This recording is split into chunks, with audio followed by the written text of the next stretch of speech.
First of all congratulation student जिन्होंने भी commerce में एडमिशन लिया। मेरा नाम है वैभव और आज हम book keeping and accountancy subject के बारे में देखेंगे जो काफ़ी इम्पोर्टेंट सब्जेक्ट होता है फ्रेंड्स 11वीं कॉमर्स में।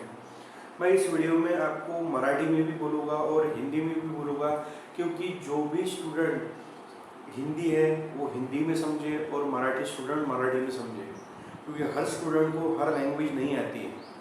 ओके, तो आज हम बुक कीपिंग एंड अकाउंटेंसी के बारे में देखेंगे। जो मेन सब्जेक्ट है एक्चुअली और सब्जेक्ट है ओसी है, उसके बाद में एसपी है, उसके बारे में भी मैं वीडियो डालूंगा।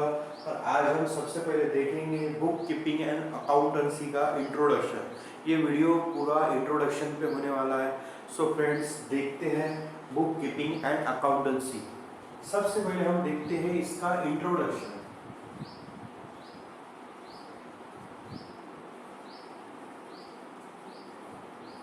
इंट्रोडक्शन, बुक कीपिंग माने क्या? इंट्रोडक्शन। अब इसमें सबसे पहले एक वर्ड ये आता है ट्रांजैक्शन। आपको बुक कीपिंग समझने के पहले ट्रांजैक्शंस मतलब क्या ये जानना बहुत ज़रूरी है। ट्रांजैक्शन,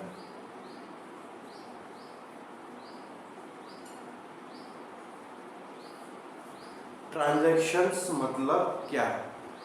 ये बुक कीपिंग में काफ़ी इम्पोर्टेंट रोल प्ले करता है। ट्रांजैक्शन, ट्रांजैक्शंस मतलब क्या है? ट्रांजैक्शंस मतलब कोई भी वस्तु परचेस करना, पैसों के बदले कोई भी वस्तु परचेस करना, किसी को पैसे देना एज अ उधारी के तौर पर, कोई भी वस्तु की खरीदारी लेन देन, उसे कहते हैं ट्रांजैक्शंस। कळलं? कुठलीही वस्तू विकत घ्यायसाठी पैसे दिल्या जातात, ती वस्तू विकत घेतल्या जाते, त्याला म्हणतात ट्रांजैक्शंस। एक उदाहरण के तौर पे एका उदाहरणाने तुम्हाला सांगतो, जेव्हा तुम्हाला लक्षात येऊन जाईल। समजा एक ए नावाचा मुलगा आहे, बी नावाचा शॉपकीपर आहे,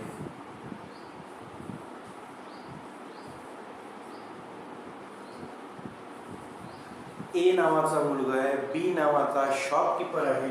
ए नावाच्या मुलाने बी नावाच्या शॉपकीपरला पैसे दिले, बी नावाच्या शॉपकीपरने त्याला बुक दिली, बुक खरेदी केली।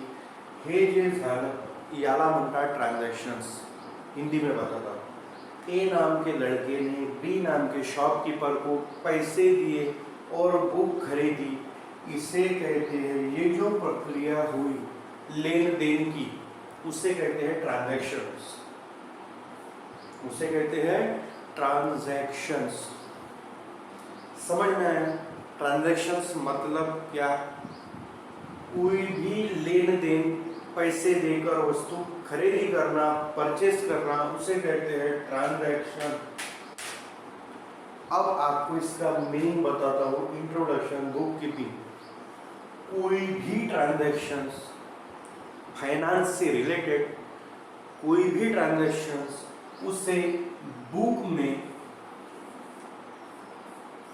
अकाउंटिंग के रूल्स के हिसाब से सिस्टमैटिकली तरीके से रिकॉर्ड करके रखना, उसे कहते हैं बुक कीपिंग। मराठी में बताओ, कुठलेही ट्रांजैक्शंस अकाउंटिंगच्या रूल्सच्या हिशोबाने सिस्टमॅटिकली पद्धतीने अकाउंटच्या बुक्समध्ये लिहून ठेवणे, मेंटेन करून ठेवणे, त्याला म्हणतात बुक कीपिंग। अब ए ने बुक मेंटेन किया खुद की, बी शॉपकीपर ने बुक मेंटेन किया खुद की। ये जो प्रक्रिया हुई, इसे ये दोनों भी अपने अपने बुक में लिख के रख रहे हैं, उसे कहते हैं बुक कीपिंग। अब ट्रांजैक्शंस, ट्रांजैक्शंस में भी दो प्रकार आते हैं, मैं बताता हूँ आपको। फर्स्ट ट्रांजैक्शन का प्रकार है monetary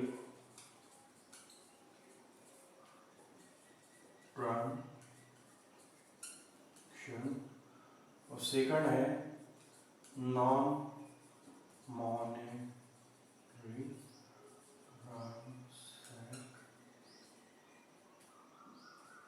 transactions, monetary transactions and non monetary transaction.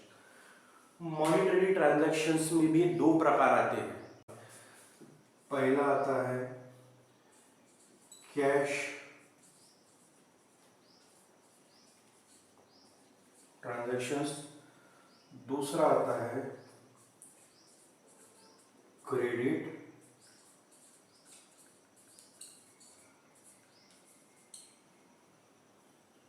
Transactions. पहला आता है मॉनेटरी ट्रांजैक्शंस में कैश ट्रांजैक्शंस,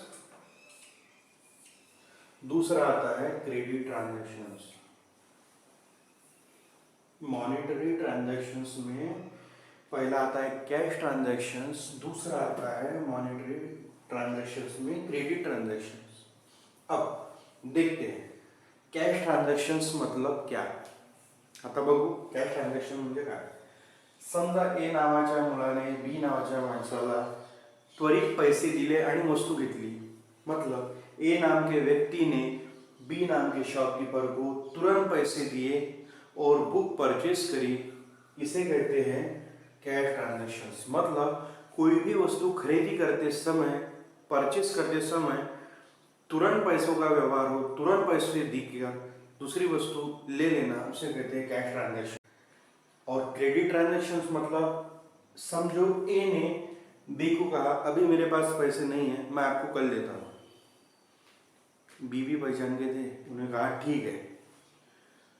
ये जो ट्रांजैक्शन हुआ, अभी ए बी को 2 दिन बाद 3 दिन बाद पैसे देगा, उसे कहते हैं क्रेडिट ट्रांजैक्शंस। मतलब म्हणजे कोई भी ट्रांजैक्शंस में तुरंत पैसे ना देते हुए एक गैप होती है, 1 दिन बाद, 2 दिन बाद या 1 महीने बाद, उसे कहते हैं क्रेडिट ट्रांजैक्शंस। त्याला म्हणतात क्रेडिट ट्रांजैक्शन। कुठल्याही व्यवहारात तुरंत पैसा न देता 1-2 दिवसाने, 2-4 महिन्याने देऊन ती वस्तू घेणे आणि त्यानंतर तिचे पैसे देणे, त्याला म्हणतात क्रेडिट ट्रांजैक्शंस। समझ में आया? मॉनेटरी ट्रांजैक्शंस में पहला आता है कैश ट्रांजैक्शन, दूसरा आता है क्रेडिट ट्रांजैक्शंस। समझ में? अब आते हैं नॉन मॉनेटरी ट्रांजैक्शन में, जिससे कहते हैं बार्टर।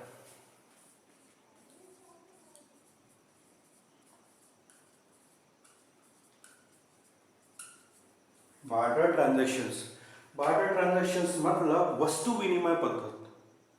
वस्तु विनिमय पद्धत मतलब कोई भी वस्तु पैसे से ना खरीदी करते हुए, परचेस करते हुए वस्तु के बदले वस्तु लेना। आपको अगर पता होगा, पहले करेंसी आने के पहले, चलन अस्तित्वात यायच्या आधी पहले के लोग किसी वस्तू को खरेदी करने के लिए, कुठली वस्तू विकत घ्यायसाठी कुठली वस्तू देत होते, त्याच्या बदल्यात दुसरी वस्तू घेत होते। मतलब कोई भी वस्तु दी, उसके बदले में दूसरी वस्तु ली। मतलब गेहूं लेने के हैं तो कपास देते थे, गेहूं लेते थे। कभी गेहूं खरीदी है, कपास देना, गेहूं लेना। कपास लेने का है, गेहूं देना, कपास देना, उसे कहते हैं बार्टर ट्रांजैक्शन। वस्तु विनिमय पद्धत, वस्तु विनिमय पद्धति। और ये बुक कीपिंग में नहीं आता है, ये ट्रांजैक्शंस इसमें नहीं आता है। इसमें क्रेडिट ट्रांजैक्शंस आएगा और कैश ट्रांजैक्शंस आएगा। समझ में आया स्टूडेंट्स? अभी हम देखेंगे बुक कीपिंग के ऑब्जेक्टिव्स और इंपॉर्टेंस। देखते हैं objectives of book keeping.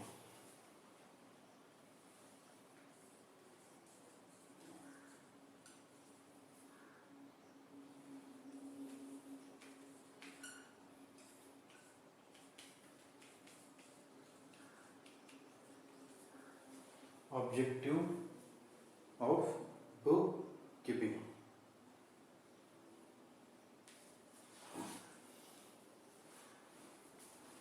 Objective bookkeeping. उसका फर्स्ट ऑब्जेक्टिव है, the main objective of book keeping is to keep a complete accurate records of all financial transactions in systematically order and logical manner।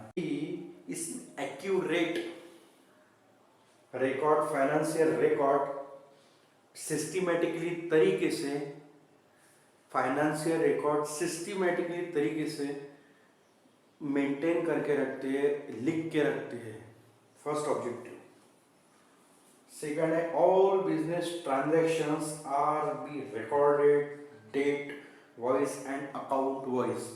मतलब आज व्यवहार हुआ,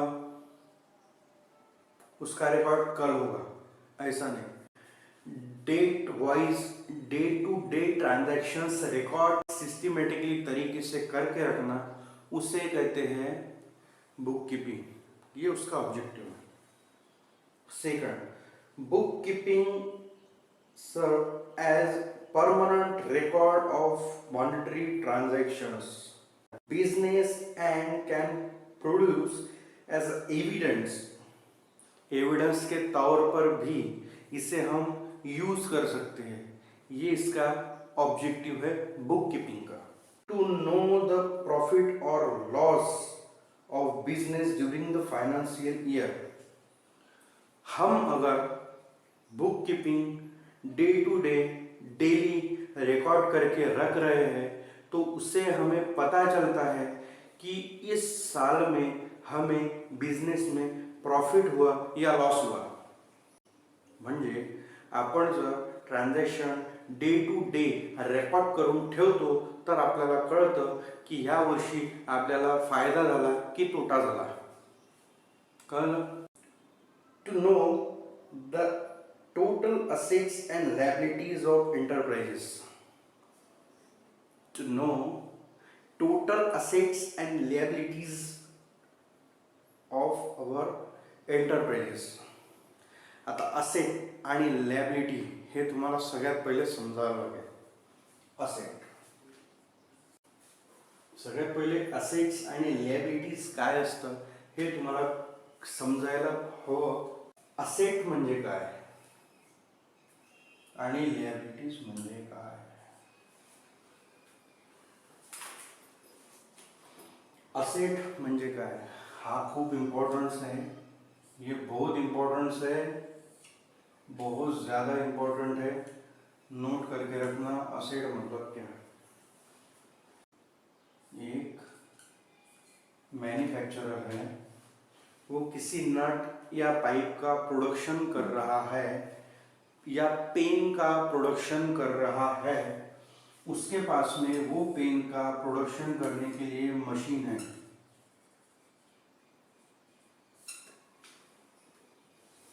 इसे pen का production करने के लिए एक मशीन है, तो ये मशीन इस इंसान की असेट हो गई।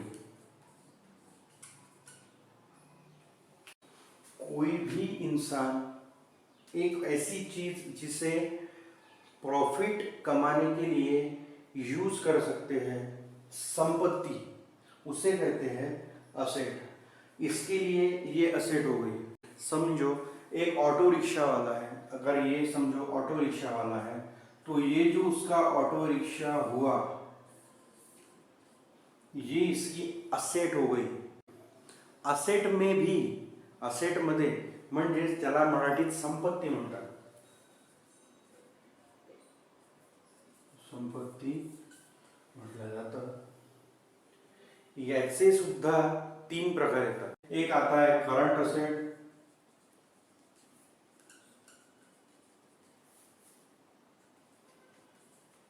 सेकंड आता है फिक्स असेट,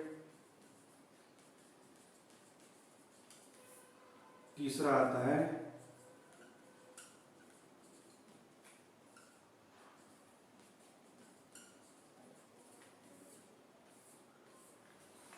पहला आता है करंट असेट, दूसरा आता है फिक्स असेट, तीसरा आता है इनटेंजिबल असेट।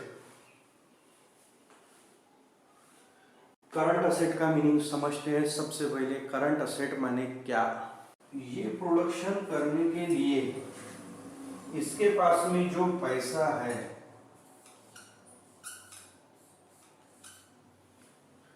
प्रोडक्शन करने के लिए इसके पास जो पैसा है, बैंक में पैसा है, लॉकर में पैसा है, जो बिजनेस का प्रोडक्शन करने के लिए, इसका रॉ मटेरियल खरीदी करने के लिए इसके पास में जो पैसा है, जो चल है, आज है कल नहीं है, आज है कल नहीं है, उसे कहते हैं करंट असेट। करंट असेट म्हणजे जी अस्थिर है, स्थिर नहीं है। फिक्स असेट, फिक्स का मीनिंग जो स्थिर है, जैसा कि मशीन,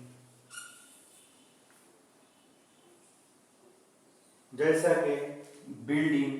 अब ये प्रोडक्शन कर रहा है, इसके लिए उसने एक प्लांट बनाया, एक प्लांट बनाया, उसमें इसने मशीनरीज रखी, इसमें इसका प्रोडक्शन चल रहा है। इसने एक प्लांट बनाया, एक फैक्ट्री ओपन की, प्लांट बनाया, उसमें इसका प्रोडक्शन चल रहा है। ये जो बिल्डिंग है, ये जो बिल्डिंग है, बिल्डिंग एंड मशीनरी, और ये जो जगह है, इसकी खुद की ओनरशिप की जगह है, खुद के याच्या स्वतःच्या मालकीची जी जागा आहे, मशीनरी, लैंड मतलब जमीन, और बिल्डिंग ये आती है फिक्स असेट में। समझ में? बिल्डिंग, मशीनरीज, लैंड ये आता है फिक्स असेट में। इनटेंजिबल मतलब जो दिखता नहीं है। समझ में आया फ्रेंड्स? उसे कॉमर्स में गुडविल बोलते हैं।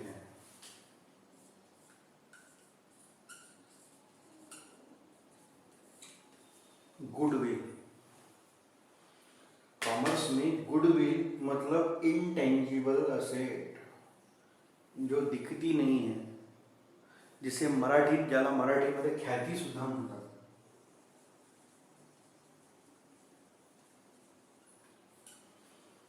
अब इसका मीनिंग मैं आपको बताता हूँ। समझो एक बहुत बड़ा ब्रांड है हल्दीराम। हल्दीराम का एक बहुत बड़ा ब्रांड है,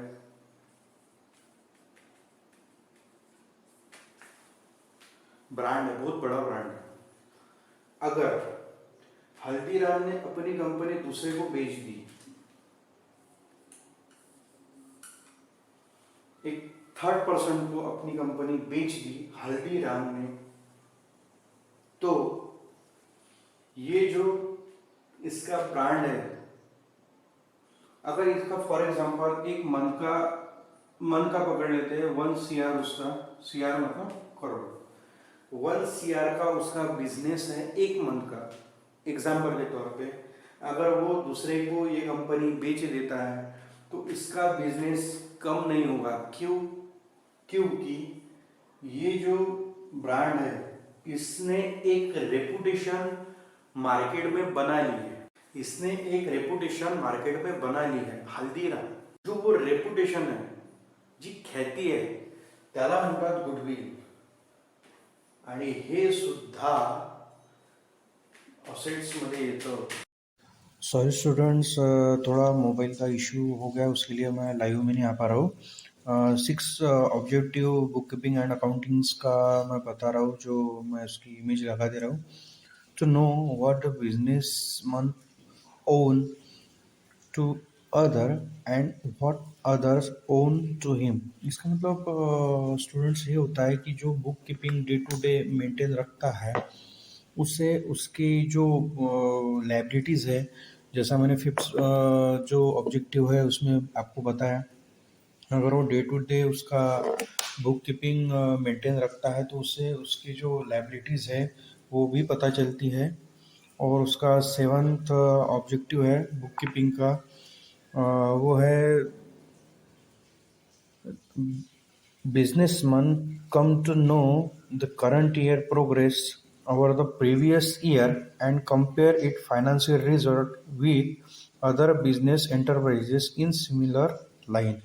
मतलब इसका मतलब ये होता है जो bookkeeping day to day maintain रखता है उसे उसके बिजनेस के उसके बिजनेस के बारे में मतलब पता चलता है कि उसके बिजनेस की ग्रोथ कितनी हो रही है, और वो उसका बिजनेस उसके सिमिलर जो उसके कॉम्पिटिटर होते हैं उनके साथ में वो खुद का बिजनेस कंपेयर कर सकता है और उनके ग्रोथ के भी बारे में खुद के बिजनेस से कंपेयर कर सकता है। आता बघू importance of book keeping.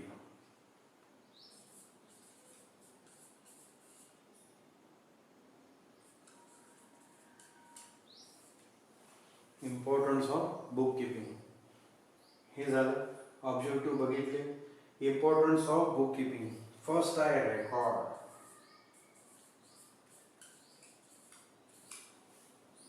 Record.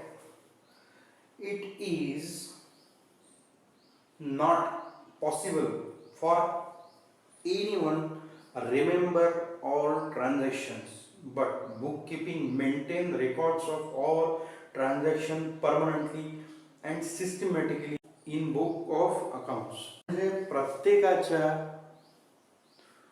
प्रत्येक दिवशीचं ट्रान्झॅक्शन लक्षात ठेवणे शक्य नसते. हर किसी बंदे को, हर किसी व्यक्ति को, हर किसी इंसान को रोज के ट्रांजैक्शंस दिमाग में रखना पॉसिबल नहीं है. इसीलिए बुक कीपिंग में अगर वो मेंटेन करके रखता है तो उसे फ्यूचर में फायदा होता है. इसीलिए बुक कीपिंग इंपॉर्टेंस है. रिकॉर्ड्स. सेकंड है financial information.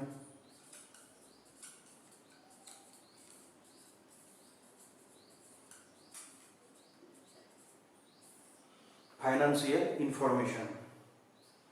Bookkeeping is the use to get information related profit and loss, asset, liabilities, investment and stock. Liability मैंने आपको असेट बता दी, liability बताने का रह गया. सॉरी फ्रेंड्स, मैं आपको liability अभी बता देता हूँ. Liability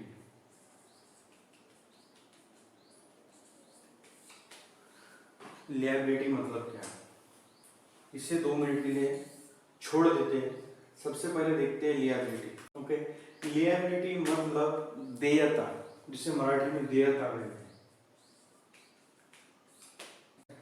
बँक से मैंने लोन लिया, बँकेकडून मी लोन घेतलं, ते मला फ्युचरमध्ये देणे आहे, ते लिएबिलिटी देयता है. आज ना कल मुझे पैसे देने हैं. समझ में आए. कोई भी ऐसी वस्तु खरीदी करने के बाद, किसी से भी पैसे उधारी के तौर पर लेने के बाद मुझे उसे फ्यूचर में देना है. वो मेरे पे एक रिस्पॉन्सिबिलिटीज है कि मुझे वो पैसे फ्यूचर में देना है. कहते हैं लिएबिलिटीज. अब देखते हैं फाइनेंशियल इंफॉर्मेशन. इसमें हमें बिजनेस के अगर रिकॉर्ड्स डेली रखते हैं तो हमें पता चलता है कि उस साल हमारा बिजनेस प्रॉफिट में है या लॉस में है, हमारे पास असेट्स कितनी है, करंट असेट कितनी है, फिक्स असेट कितनी है, हमारी लिएबिलिटीज कितनी है, हमें किसी को कितने पैसे देना है का इंपॉर्टेंस है. Decision making.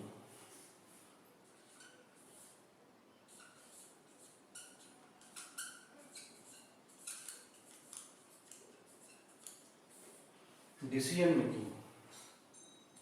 Bookkeeping provide a financial information to business for the decision making. मतलब अगर डेली बुक कीपिंग में रिकॉर्ड्स करके रख रहे हैं तो हमें पता चलता है, डिसीजन लेने के लिए पता चलता है कि कोई वस्तु का प्रोडक्शन बढ़ाना है या घटाना है. कोई भी इंफॉर्मेशन पता चलती है, किसी का प्रोडक्शन बढ़ाना है या घटाना है, उसकी मार्केट डिमांड क्या है, ये हमें बुक कीपिंग से पता चलता है. कंट्रोलिंग.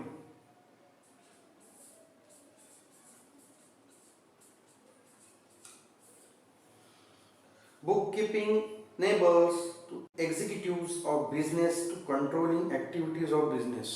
किस प्रकार होना चाहिए, कैसा होना चाहिए, कंट्रोलिंग करने के लिए बुक कीपिंग काफ़ी इम्पोर्टेंस है। Fifth, evidence.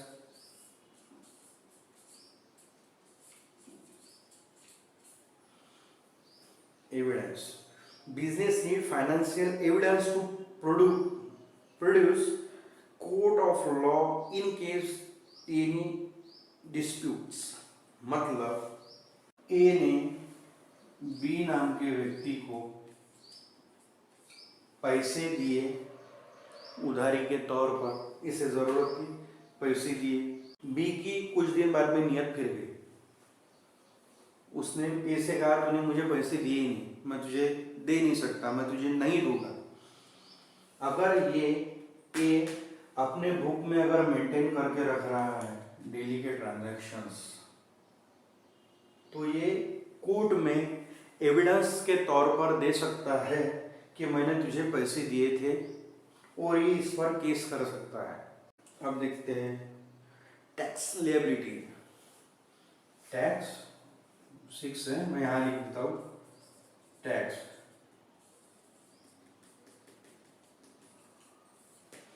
Tax liability, bookkeeping is useful to find out the tax liabilities, for example income tax, property tax, GST। Book keeping and accountancy, book keeping ये important है, कितना tax देना है, कितना tax government को पे करना है, कितना पे नहीं करना है, इसके लिए बुक कीपिंग काफी इम्पोर्टेंस है। Meaning income tax, property tax. Taxation का मीनिंग अभी आप देख लीजिए, टैक्स जो गवर्नमेंट को देना पड़ता है हमारे इनकम पर, उसे कहते हैं टैक्स। वो हमें पता चलता है बुक कीपिंग से। हमने अभी ऑब्जेक्टिव्स में असेट लायबिलिटी देखे, current asset, fix asset, intangible asset देखे, उसके बारे में हमने उसकी इंपॉर्टेंस देखे। आज हमने देखा बुक कीपिंग का इंट्रोडक्शन, ऑब्जेक्टिव्स एंड इंपॉर्टेंस। अभी नेक्स्ट वीडियो में हम देखेंगे what is mean by accountancy. Accountancy में क्या होता है, अकाउंटेंसी माने क्या, ये हम अभी नेक्स्ट वीडियो में देखेंगे। अगर आपको मेरा वीडियो पसंद आया तो प्लीज लाइक कर देना, शेयर कर देना और सब्सक्राइब कर देना। Thank you.